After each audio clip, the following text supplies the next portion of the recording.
In this video, we're going to talk about methods. And you've already written a method in every one of your programs that you've done so far. You've used the main method, right? So we have a basic understanding of what this line means. Some of it you don't know yet, but some of it you do. So let's talk about it, because the main method is actually a method, and it's going to help us when we write our own methods. The first word here is public, which means that somebody outside of your class, meaning in another class, is going to be able to call this method, right? So it's public outside of this class.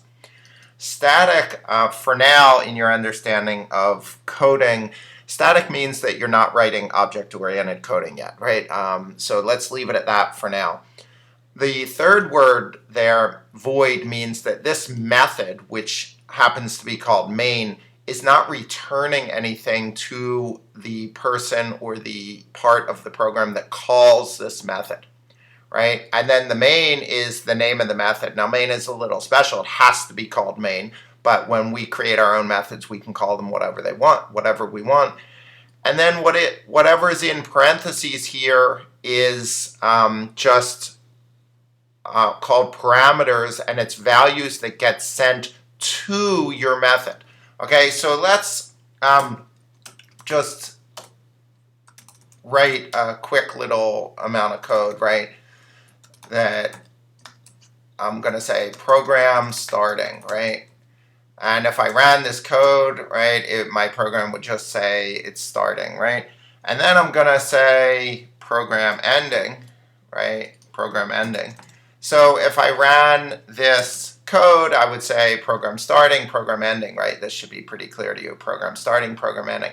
Now, what we're going to do in this is write our first method.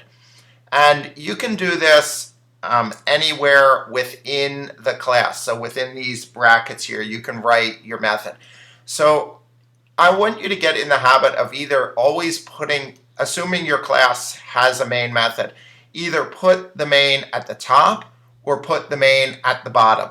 Your choice. So when you're adding methods, either add your methods after it or add your methods before it.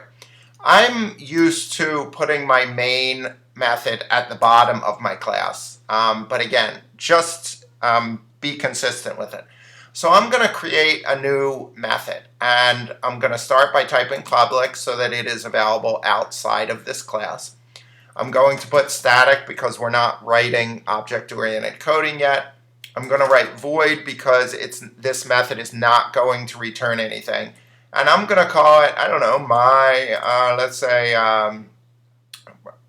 let's call it my new method, right? Bad name for a method because the method should be called something about relating to what it actually does.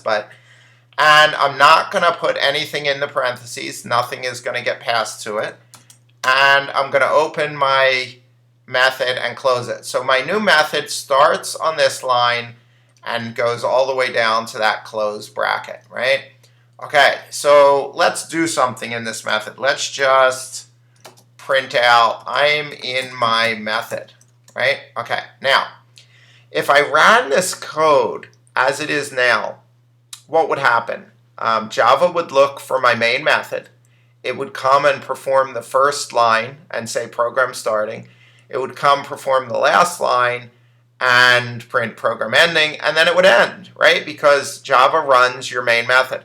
The only way your other methods are going to get run is if you call them, or they're called by somebody else, right? So in my main method, I'm going to make a call to this method. And the way you do that is you just put the name of the method like that, right?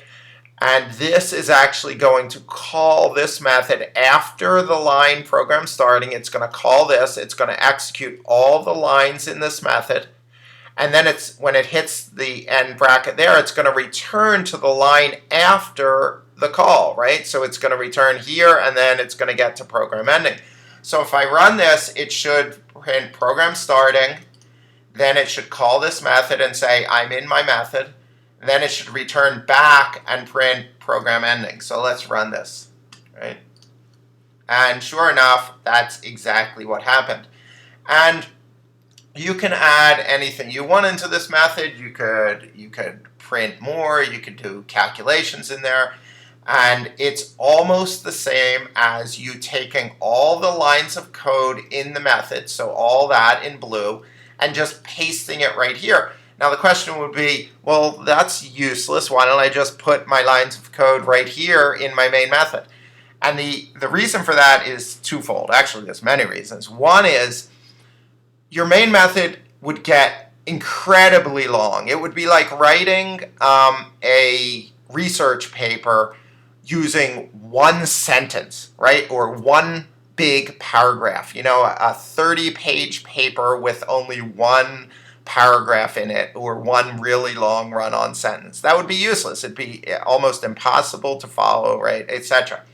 So that's the first reason. The second reason is if I create methods that do common things, then later on in other programs, I could use those methods again, right? So if I wrote a common method like, display menu, and I needed to display a menu in another program, I could use that method again. Instead of finding the place in main, the set of lines and the set of variables, and copying and pasting them into the different code. So again, creating methods that are small functionality that you use in your program creates more modular programs.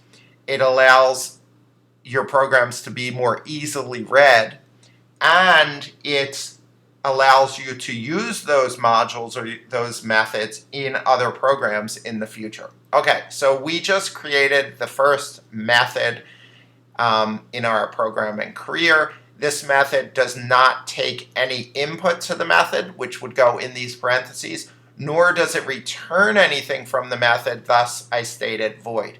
In the next videos, we're going to talk about methods that actually accept parameters. We're going to talk about methods that return values, right? So we're going to grow upon this.